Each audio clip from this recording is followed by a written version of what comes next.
সামাজিক মাধ্যমত ভাইৰেল যুৱতী আৰু বৃদ্ধৰ অশ্লীল ভিডিঅ'।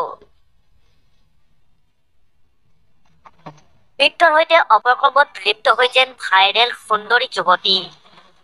নামঘৰত হৰিনাম লোৱাৰ বয়সত যেন বৃদ্ধৰ নিকৃষ্ট কাণ্ড। বৰ্তমান সময়ত যেন একাংশ সুন্দৰী যুৱতীয়ে বৃদ্ধৰ প্ৰেমত মতলীয়া হোৱা প্ৰায়ে দেখিবলৈ পোৱা গৈছে। ৬০-৭০ বছৰীয়া বৃদ্ধৰ প্ৰেমত যেন বৰ্তমানৰ কণবয়সীয়া যুৱতীবোৰে মাতাল হৈ পৰিছে। কিন্তু যুৱতীবোৰে ইমান বৃদ্ধবোৰৰ প্ৰেমত কিয় পৰিছে? ইয়াৰ কাৰণ টকা পইচা নে আন কিবা? এই ভিডিঅ'টোত ভালদৰে মন কৰক। এজন ৬০-৭০ বছৰীয়া বৃদ্ধৰ সৈতে কেনেকৈ এগৰাকী কম বয়সীয়া সুন্দৰী যুৱতীয়ে অপকৰ্মত লিপ্ত হোৱা দেখিবলৈ পোৱা গৈছে। চি, কিমান নিৰ্লজ্জৰ ঘটনা!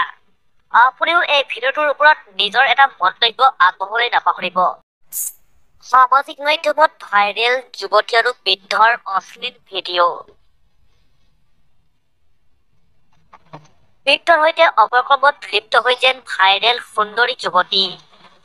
নামঘৰত হৰিনাম লোৱাৰ বয়সত যেন বৃদ্ধৰ নিকৃষ্ট কাণ্ড।